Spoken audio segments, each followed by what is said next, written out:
ಅಯೋಧ್ಯೆಯ ರಾಮಲಲ್ಲನ ಪ್ರಾಣ ಪ್ರತಿಷ್ಠಾಪನೆಯ ಶುಭ ಗಳಿಗೆಯಲ್ಲೇ ನಮ್ಮ ರಾಜ್ಯದ ಅಂಜನಾದ್ರಿ ಬೆಟ್ಟದಲ್ಲೂ ಶ್ರೀರಾಮನ ಆಗಮನವಾಯಿತು. ಇದು ಭಕ್ತರ ದಶಕಗಳ ಕನಸು ನನಸಾದ ಅಪರೂಪದ ಕ್ಷಣ. ಆ ಬಗ್ಗೆ ನೋಡೋಣ ಬನ್ನಿ.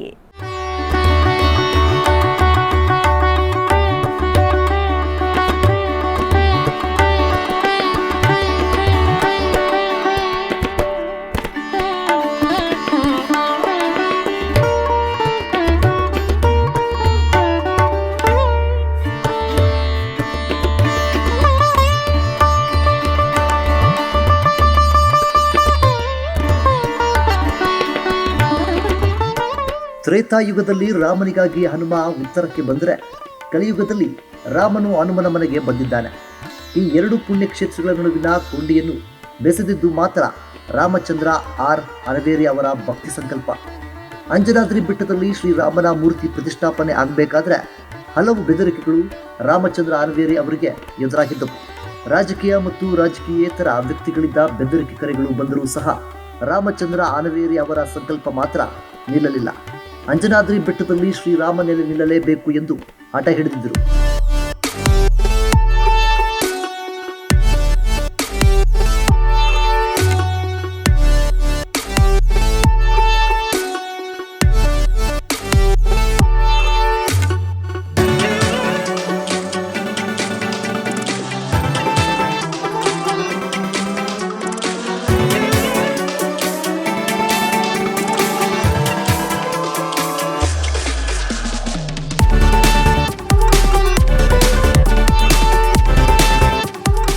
ಹಲವಾರು ಅಡೆತಡೆಗಳು ಎದುರಾದರೂ ಸಹ ಎದೆಗುಂದದೆ ಅಂಜನಾದ್ರಿಯಲ್ಲಿ ಮೂರ್ತಿ ಪ್ರತಿಷ್ಠಾಪನೆ ಮಾಡಿಯೇ ಬಿಟ್ಟರು. ಯಾರೇ ತಡೆದರೂ ಏನೇ ಅಡ್ಡಿಯಾದರೂ ಹನುಮ ಹುಟ್ಟಿದ ಮಣ್ಣಿನಲ್ಲಿ ರಾಮನನ್ನು ನೆಲೆಗೊಳಿಸುವುದು ನನ್ನ ಧರ್ಮ ಎಂದು ಅವರು ತೋರಿಸಿಕೊಟ್ಟ ದೃಢತೆ ಇಂದು ಇತಿಹಾಸದ ಭಾಗವಾಗಿದೆ. ಅಡೆತಡೆಗಳು ಅವರನ್ನು ಕುಗ್ಗಿಸಲಿಲ್ಲ, ಬದಲಿಗೆ ಅವರ ಸಂಕಲ್ಪವನ್ನು ಮತ್ತಷ್ಟು ಗಟ್ಟಿಗೊಳಿಸಿದವು. ಅಂಜನಾದ್ರಿಯ ಆ ಎತ್ತರದ ಶಿಖರದಲ್ಲಿ ಶ್ರೀರಾಮಚಂದ್ರನ ಮೂರ್ತಿ ವಿರಾಜಮಾನವಾದಾಗ ಅದು ಕೇವಲ ಒಂದು ಪ್ರತಿಷ್ಠಾಪನೆಯಾಗಿರಲಿಲ್ಲ, ಅದು ಒಬ್ಬ ಭಕ್ತನ ಅಚಲ ವಿಶ್ವಾಸಕ್ಕೆ ಸಂದ ಜಯವಾಗಿತ್ತು.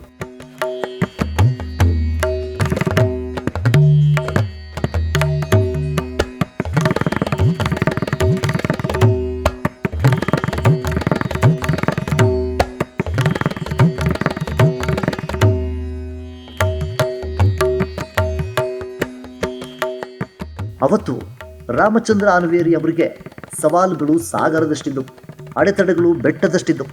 ಆದರೆ ರಾಮಚಂದ್ರ ಅನವೇರಿ ಎಂಬ ಭಕ್ತನ ಸಂಕಲ್ಪದ ಮುಂದೆ ಅವೆಲ್ಲವೂ ಮರಳಿನ ಕೋಟೆಯಂತೆ ಕರಗಿಯುವುದು. ಇದು ಕೇವಲ ಕಲ್ಲಿನ ಮೂರ್ತಿಯ ಸ್ಥಾಪನೆಯಲ್ಲ, ಇದು ಶತಮಾನಗಳ ನಂಬಿಕೆಯ ಪ್ರತಿಫಲ. ಹನುಮನ ಜನ್ಮಭೂಮಿಯಲ್ಲಿ ರಾಮನು ನೆಲೆಗಿದ್ದ ಆ ಕ್ಷಣ ಅನವೇರಿ ಅವರ ದಶಕಗಳ ತಪಸ್ಸಿಗೆ ಸಿಕ್ಕ ದಿವ್ಯ ಫಲ. ಪ್ರತಿಯೊಂದು ಅಡ್ಡಿಯೂ ಅವರ ಹಾದಿಯಲ್ಲಿ ಮೆಟ್ಟಿಲಾಗಿ ಬದಲಾದವು, ಪ್ರತಿಯೊಂದು ಟೀಕೆಯೂ ಅವರಿಗೆ ಶಕ್ತಿಯಾಗಿ ಪರಿಣಮಿಸಿತು. ಇಂದು ಅಂಜನಾದ್ರಿಯ ಶಿಖರದಿಂದ ರಾಮನು ಇಡೀ ನಾಡನ್ನು ಅರಸುತ್ತಿದ್ದಾನೆ ಎಂದರೆ ಅದರ ಹಿಂದೆ ರಾಮಚಂದ್ರ ಅನವೇರಿ ಅವರ ಅಪಾರವಾದ ಸಂಕಲ್ಪ ಸಿದ್ಧಿಯೇ ಕಾರಣ.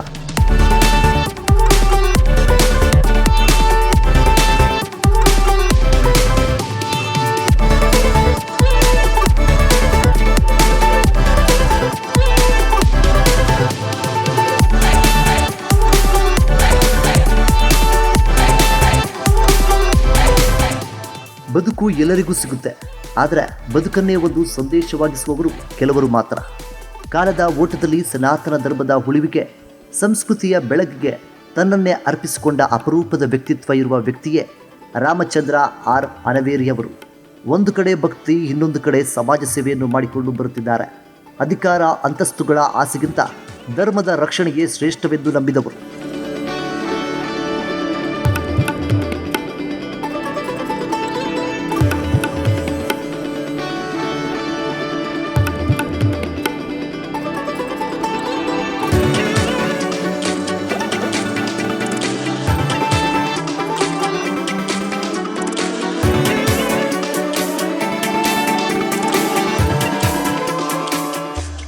ಇಂದು ಧರ್ಮದ ಹಾದಿಯಲ್ಲಿ ನಡೆಯುವುದು ಸವಾಲಿನ ಕೆಲಸ.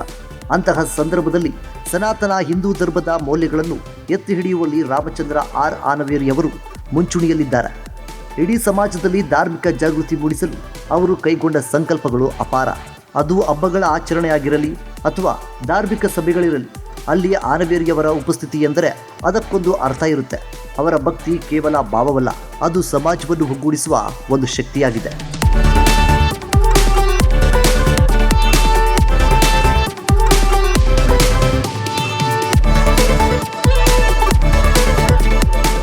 ಇದು ಇವತ್ತಿನ ಸ್ಪೆಷಲ್ ಸ್ಟೋರಿ. ನೋಡ್ತಾ ಇರಿ ಅಶ್ವವೇಗ ನ್ಯೂಸ್. ಇದು ಸತ್ಯಾನ್ವೇಷಣೆಯ ಓಟದಲ್ಲಿ.